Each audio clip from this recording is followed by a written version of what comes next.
বিধায়ক ৰূপজ্যোতি কুৰ্মীৰ বাহনৰ আক্ৰমণ শিলগুটি নিক্ষেপ বিধায়ক কুৰ্মীৰ বাহনলৈ শিলগুটি নিক্ষেপৰ ফলত দুৰ্ঘটনাত পতিত হয় ৰূপজ্যোতি কুৰ্মীৰ বাহন বোকাখাটৰ ৰজাবাৰীত সংঘটিত হৈছে ঘটনা মৰিয়নিৰ পৰা গুৱাহাটীলৈ আহি আছিল বিধায়কজন সেই সময়তে বিধায়ক ৰূপজ্যোতি কুৰ্মীৰ বাহনলৈ লক্ষ্য কৰি শিলগুটি নিক্ষেপ কৰে কোনো লোকে এই ঘটনাত ৰূপজ্যোতি কুৰ্মীৰ বাহনখন দুৰ্ঘটনাত পতিত হয় মৰিয়নিৰ পৰা অৰ্থাৎ নিজৰ সমষ্টিৰ পৰা গুৱাহাটী অভিমুখে আহি আছিল বিধায়ক ৰূপজ্যোতি কুৰ্মী আৰু তেতিয়াই বোকাখাটৰ ৰজাবাৰীত কোনো লোকে ৰূপজ্যোতি কুৰ্মীৰ বাহনলৈ লক্ষ্য কৰি শিলগুটি নিক্ষেপ কৰে শিলগুটি নিক্ষেপৰ ফলত ৰূপজ্যোতি কুৰ্মীৰ বাহন দুৰ্ঘটনাত পতিত হয়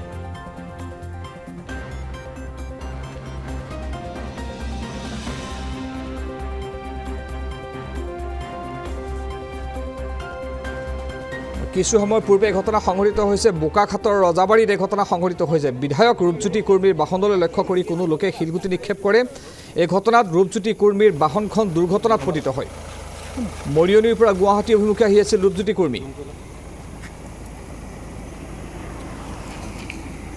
বাহনখন দেখিবলৈ পাইছে মহিন্দ্ৰা থাৰ ৰক্স বাহন বিধায়ক ৰূপজ্যোতি কুৰ্মীৰ বাহন এখন তেওঁ মৰিয়নিৰ পৰা গুৱাহাটী অভিমুখে আহি আছিল আৰু অহাৰ পথত বোকাখাটৰ ৰজাবাৰীত কোনো লোকে শিলগুটি নিক্ষেপ কৰে ৰূপজ্যোতি কুৰ্মীৰ বাহনখনলৈ লক্ষ্য কৰি বাহনখনলৈ লক্ষ্য কৰি শিলগুটি মৰাৰ বাবে বাহনখন দুৰ্ঘটনাত পতিত হয় সমুখভাগৰ গ্লাছখন ভাঙি চুৰমাৰ হৈ গৈছে ৰূপজ্যোতি কুৰ্মীৰ বাহনৰ বগা ৰঙৰ এখন থাৰ ৰক্স গাড়ী যিখন গাড়ী ব্যৱহাৰ কৰে বিধায়ক ৰূপজ্যোতি কুৰ্মীয়ে আজি মৰিয়নিৰ পৰা ৰূপজ্যোতি কুৰ্মী আহি আছিল গুৱাহাটীলৈ তেতিয়াই কোনো লোকে শিলগুটি নিক্ষেপ কৰে বিধায়কগৰাকীৰ গাড়ীখনলৈ লক্ষ্য কৰি গাড়ীখন তেতিয়া দুৰ্ঘটনাত পতিত হয় ঘটনা সংঘটিত হৈছে বোকাখাটৰ ৰজাবাৰীত আমাক অধিক জনাব বোকাখাটৰ জ্যেষ্ঠ সাংবাদিক ৰাজীৱ বৰা বিধায়ক ৰূপজ্যোতি কুৰ্মীৰ বাহনলৈ লক্ষ্য কৰি কোনো লোকে শিলগুটি নিক্ষেপ কৰাৰ ফলত ৰূপজ্যোতি কুৰ্মীৰ বাহনখন দুৰ্ঘটনাত পতিত হৈছে এই খবৰ আমি দি আছোঁ দৰ্শকসকলক আচলতে কোনে নিক্ষেপ কৰিলে শিলগুটি আৰু কিয় নিক্ষেপ কৰিলে কিবা পোহৰলৈ আহিছে ঘটনা নীলোৎপল আচলতে কথাটো এনেকুৱা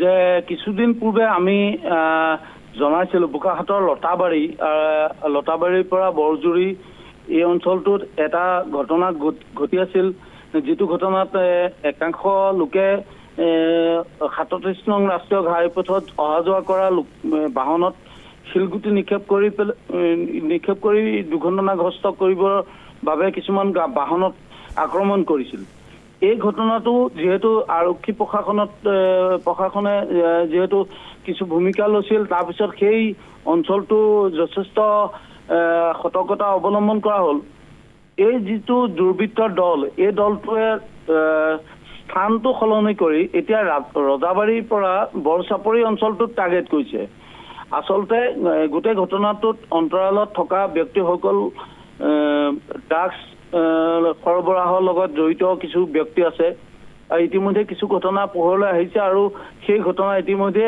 আমাৰ চেনেলত ইতিমধ্যে গম পোৱা গৈছে দৰ্শকক আমি ইতিমধ্যে জনাইছোঁ আৰু আৰক্ষীয়ে যথেষ্ট সতৰ্কতাভাৱে কিছু লোকক আটক কৰিছে কিছু লোকৰ বিৰুদ্ধে গোচৰ ৰুজু হৈছে বা আইনী প্ৰক্ৰিয়া আৰম্ভ হৈছে কিন্তু এই ঘটনাটো এটা ব্যতিক্ৰমী ঘটনা এগৰাকী বিধায়ক অসম চৰকাৰৰ এগৰাকী সন্মানীয় বিধায়ক এটা সমষ্টিক প্ৰতিনিধিত্ব কৰা এজন বিধায়কক আৰু জনপ্ৰতিনিধিক টাৰ্গেট কৰি যিহেতু শিলগুটি নিক্ষেপ কৰা হৈছে এই ঘটনাৰ অন্তৰালত কিন্তু ৰাজনৈতিক কিবা উদ্দেশ্য প্ৰণোদিতভাৱে এই ঘটনাটো সংঘটিত কৰাৰ কথা সন্দেহ কৰা হৈছে আৰু স্থানীয় লোকে তেনেধৰণৰ সন্দেহ প্ৰকাশ কৰিছে আৰক্ষীয়ে তদন্ত কিমান আগবঢ়াইছে আৰক্ষীৰ তদন্তত কিবা ক্লু পাইছে আৰক্ষীয়ে তদন্ত প্ৰক্ৰিয়া আৰম্ভ কৰিছে নীলোৎপল আৰু ঘটনা সংক্ৰান্তত জড়িত থকা লোকৰ সেই সময়ত যিসকল লোক ওচৰে পাজৰে আছিল তেওঁলোকৰ মোবাইল ফোন ট্ৰেকিং কৰি পেলাই তেওঁলোকক ইতিমধ্যে তেওঁলোকৰ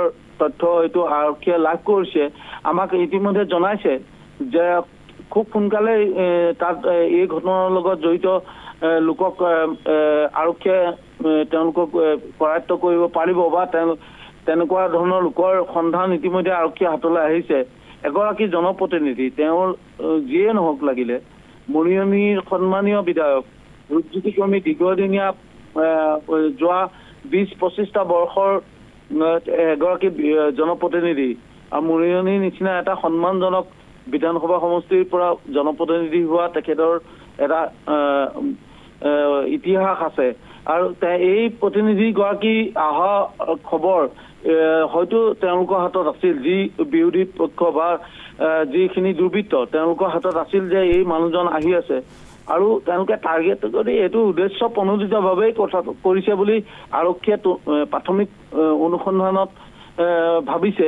গতিকে কাইলৈ বা পুৱা বা কাইলৈ দিনৰ ভাগত আমি সামগ্ৰিকভাৱে গম পাম এই ঘটনাৰ লগত কোন জড়িত হৈ আছে। কাৰণ মোবাইলৰ যিখিনি আশে পাশে থকা যিখিনি লোক তেওঁলোকৰ মোবাইল ট্ৰেকিং ইতিমধ্যে আৰম্ভ হৈছে আৰু সেই পৰিপ্ৰেক্ষিততে দুৰ্বৃত্ত দলটো ধৰা পৰাৰ সম্ভাৱনা আছে। হয়, ধন্যবাদ জ্ঞাপন কৰিছোঁ আপোনাৰ সবিশেষ তথ্যখিনি জনোৱাৰ বাবে ৰাজীৱ বৰা। আজি বোকাখাতৰ ৰজাবাৰীত এই ঘটনা সংঘটিত হৈছে। ৰূপজ্যোতি কৰ্মীৰ বাহনলৈ লক্ষ্য কৰি কোনো লোকে শিলগুটি নিক্ষেপ কৰে। শিলগুটি নিক্ষেপ কৰাৰ ফলত ৰূপজ্যোতি কৰ্মীৰ বাহনখন দুৰ্ঘটনাত পতিত হয়। কোনে কি কাৰণত এই ঘটনা সংঘটিত কৰিলে সেয়া এতিয়াও জানিব পৰা হোৱা নাই। কিন্তু এটা অতি চাঞ্চল্যকৰ ঘটনা সংঘটিত হৈছে বোকাখাতৰ ৰাজপথত। ব্যক্তিগত বাহনলৈ লক্ষ্য কৰি শিলগুটি নিক্ষেপ কৰে কোনো লোকে। বাহনখন আছিল ৰূপজ্যোতি কৰ্মীৰ। ইয়াৰ আঁৰত কোনো ৰাজনৈতিক ষড়যন্ত্ৰ আছে, ৰাজনৈতিক ঘটনা নে এয়া কোনো ড্ৰাগছ আসক্ত লোকৰ কাম সেয়া এতিয়াও স্পষ্ট হোৱা নাই যদিও আৰক্ষীয়ে তদন্ত আৰম্ভ কৰি অব্যাহত ৰাখিছে তদন্তৰ কাম।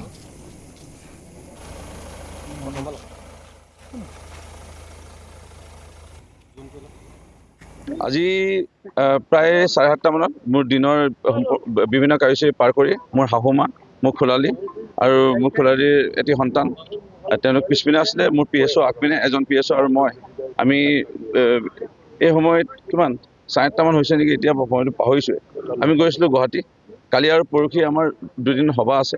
কালি এখন সভা আছে আৰু পৰহি দিনাখন মাননীয় মুখ্যমন্ত্ৰী ডক্টৰ হিমন্ত বিশ্ব শৰ্মা ডাঙৰীয়াৰ প্ৰায় দিনৰ 1:30 বজাত এটা বিশেষ সভা আহ্বান কৰিছিলে সাংসদ বিধায়কৰ আৰু আমাৰ BJP জিলা সভাপতিসকলৰ।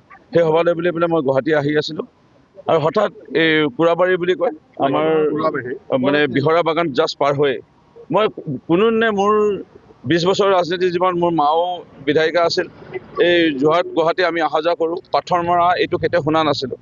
পোনপ্ৰথমবাৰৰ বাবে এইটো পালোঁ। ডাঙৰ এটা ইটা চপৰা মোৰ গাড়ীৰ সন্মুখত মানে বাওঁহাতে ৰৈ থকা এজন যুৱক, ডেকা যুৱক 35 বছৰমান হ'ব। একদম আমি দেখা পাই আছোঁ। মইতো কেলে পাথৰ তুলিছে নাজানো। গৈ আছোঁ ঘপককৈ আমাৰ গাড়ী লৈ পেলাই পুনৰ মোৰ পিনে বিশেষকৈ ড্ৰাইভিং ছিটৰ পিনে পুনৰ মাৰি দিলে। আমাৰ গাড়ী গোটেই গ্লাছ ভাঙিল। আমি গোটেই মুখে চুখে গ্লাছ। আমি অলপ দেৰি ৰৈ দিব লগা হ'ল। লগে লগে পুলিচক খবৰ দিলোঁ আৰু যিহেতু DSP দায়িত্বত আছিলে আমাৰ মৰিনীত বাৰ্ডি বড়ো ডাঙৰীয়া, তেখেত বৰ্তমান SDPO বোকাখাত হৈ আছে। তেওঁ চিনাকি, তেওঁ যোগাযোগ হ'ল, তেওঁ আহিছে আৰু মোৰ PSO যিজন আমি গৈ ল'ৰাটোক সুধিছিল তই কেলে পাথৰ মাৰিলি। তেওঁ ল'ৰাটোৱে আবোল তাবোল বলকিবলৈ ধৰিছিল আৰু তেওঁৰ ডিঙি মানে বুকুত যেতিয়া ধৰিছিলে এই গেঞ্জি টুকুৰাটো থাকি যায় আৰু এই যোনটো এটা উপপথ য'ত মানে লাইট চাইট নাই, এই উপপথতেই পলায়ন কৰে। মাৰিলে নাজানো আৰু দেই। তাৰপিছত একদম ঘূৰিবোৰ আহি আমাৰ পিছৰ চিটত আহি পৰিছে। মানে মানুহ এজন আমি গৈ থাকোঁতে দেখিছোঁ, মানুহ এজন মানে এইম লৈ আছে, হেৰি এটা লৈ, শিলগুটি এটা লৈ। এইখিনিতে শ্ল' ওৱান ৱে, সেইকাৰণে মানে এইম লৈ পেলাই মাৰিছে। মানে কোনোবাই খবৰ দিছে চাগে যোৰহাটত কি গৈছে এনেকুৱা গাড়ী, মানে এইটো প্লেন যেনে লাগিছে, মানে কোনোবা চিনাকি মানে। মোৰ মতেতো কোনোবাই চাগে চিনাকি মানুহে কৈছে, নহ'লে বেলেগ গাড়ীকো মাৰিব পাৰিলেহেঁতেন। এখন গাড়ীকে এইম কৰি ড্ৰাইভাৰ চিটটোলৈ মাৰিছে আৰু আজি PSত আহিছে, ড্ৰাইভাৰো নাই। সেইকাৰণে ভাবিছোঁ আৰু ভিনদেউৱে চলাইছোঁ, আমি লগত আহিছোঁ।